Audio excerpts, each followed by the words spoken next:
দর্শক বিরতির পর আবারও স্বাগত জানাচ্ছি একাত্তরের মুখোমুখি অনুষ্ঠানে। সাথে আছি আমি শফিক আহমেদ। আমরা এই পর্যায়ে আলোচনায় আসতে চাই বিনিয়োগ সম্মেলনের বিষয়ে।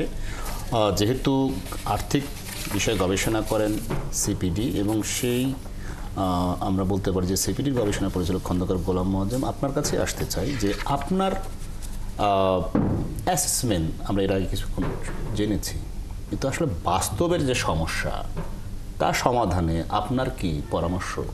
দেখুন, সমস্যা আমরা সকলেই জানি, এটা একেবারে অজানা না। আমরা গত বছর একটা গবেষণা করেছিলাম ব্যবসায়ীদের কী পরিমাণ ঘুষ দিতে হয় এই সরকারের সময়, না পূর্ববর্তী সরকারের সময়, এবং সেখানে যেটা দেখছিলাম যে বয়লারের লাইসেন্স নিতে 600% তাকে বেশি অর্থ দিতে হয়। অর্থাৎ এটা যদি 20,000 টাকা হয় তাহলে 6/1,20,000 টাকা, অথবা তাকে গ্যাসের লাইনের জন্য তাকে 3 গুণ বেশি টাকা দিতে হয়, 300% তাকে টাকা দিতে হয়।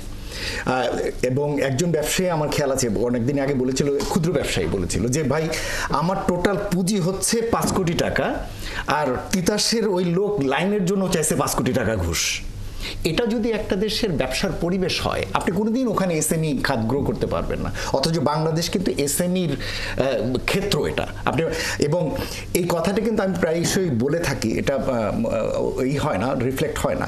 আমরা আসলে বিদেশি বিনিয়োগকারীদের ক্ষেত্রেও প্রায়শই ভুলবশত বড় বিনিয়োগকারীদের দিকে আমাদের নজর বেশি, কিন্তু বাংলাদেশে যত বিনিয়োগ এসছে বা প্রথমত তারা কিন্তু ক্ষুদ্র বিনিয়োগকারী।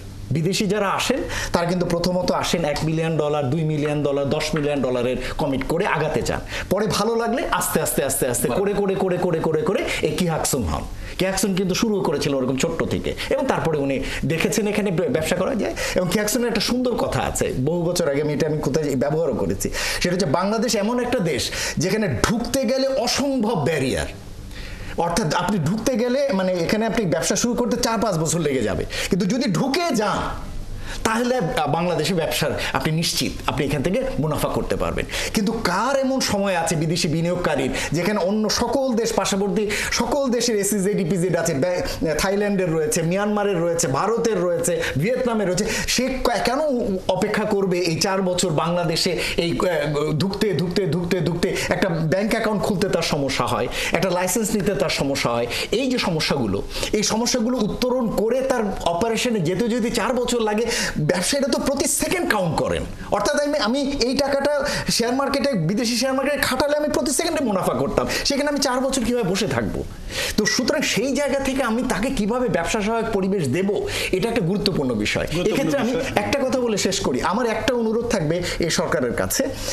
আমরা কিন্তু মনে করি যে আমাদের অনেক ধরনের রেগুলেটরি ব্যারিয়ার রয়েছে, এবং এই ধরনের প্রতিবন্ধকতাগুলো খুব সহজে দূর করা যায়, এবং এইগুলো করবার জন্য আমরা একবার জনাব লুৎফে সিদ্দিকীর স্পেশাল ইনভাইটের আমন্ত্রণ জানিয়েছিলাম আমাদের একটি প্রোগ্রামে, এবং উনি ওখানে কমিটি করেছিলেন যে উনি উদ্যোগ নেবেন। সেটা হলো রেগুলেটরি রিফর্মের জন্য একটা আলাদা কমিশন করা।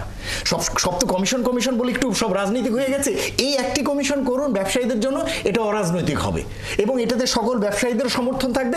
অন্তত এই সরকার বাকি সময়টুকুর ভিতরে অন্তত রেগুলেটরি রিফর্ম কমিশন করে সবগুলো আইডেন্টিফাই করে সংশ্লিষ্ট মন্ত্রণালয়গুলোকে দিয়ে করে আইন করে এগুলোকে দূর করে দেওয়া। এই একটি কাজ যদি করে যেতে পারেন, আপনার আসলে আলাদা করে সম্মেলন করতে হবে না, ব্যবসায়ীরাই আপনার এই ভালো কথা জেনে এখানে বিনিয়োগ করার জন্য উৎসাহ দেখাবে।